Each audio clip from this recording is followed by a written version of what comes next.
La station d'épuration des eaux usées de Marrakech réalisée en 2012 traite la totalité des eaux usées de la ville de Marrakech.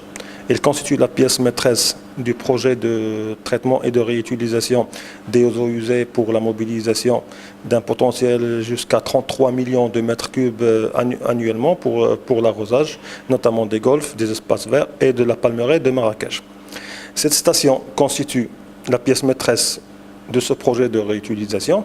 Ce projet de réutilisation s'inscrit dans l'esprit de la COP 22 organisée à Marrakech, dans les mesures d'adaptation et d'atténuation des effets du changement climatique et du réchauffement, de la lutte contre le réchauffement planétaire. Cette station présente un certain nombre d'aspects environnementaux, notamment l'aspect de réutilisation des eaux usées pour l'irrigation des espaces verts, aussi l'aspect de réduction des émissions de gaz à effet de serre et aussi de l'efficacité énergétique par la valorisation des biogaz potentiellement productibles au niveau de la steppe. C'est ainsi que cette station en 2012 a été certifiée comme étant un projet de mécanisme de développement propre. Un projet qui permet la réduction jusqu'à 62 500 tonnes équivalent CO2 par an des gaz à effet de serre. Le traitement des eaux usées dans la station d'épuration repose sur la technique dite débouts activés.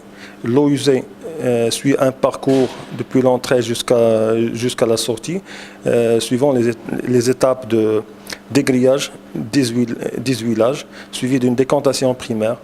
À la suite, il y a l'aération des bassins d'aération biologique. Et après une décantation primaire, l'eau sort sur le traitement secondaire répondant aux critères de qualité pour le rejet dans le milieu naturel. Encore, selon le besoin de réutilisation, si on l'appelle en eau de réutilisation, la station constitue un certain nombre de modules de traitement tertiaire qui permettent de suivre et de répondre exactement au volume commandé par les utilisateurs bénéficiaires des eaux de réutilisation. Voilà. Et le traitement tertiaire, quant à lui, il repose sur une filtration rapide sur des lits de sable, suivie d'une désinfection à l'ultraviolet et à la chloration d'appoint. Parallèlement à la ligne de traitement des eaux, il y a la ligne de traitement des boues.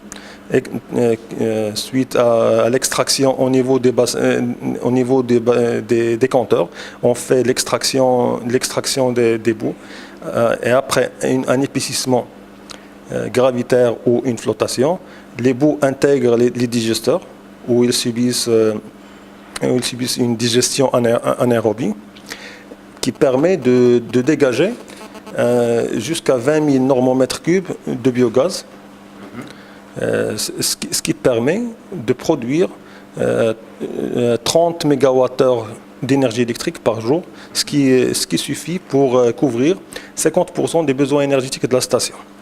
Et là, on voit clairement un aspect d'efficacité énergétique combiné également à la réduction des gaz à effet de serre par la cogénération.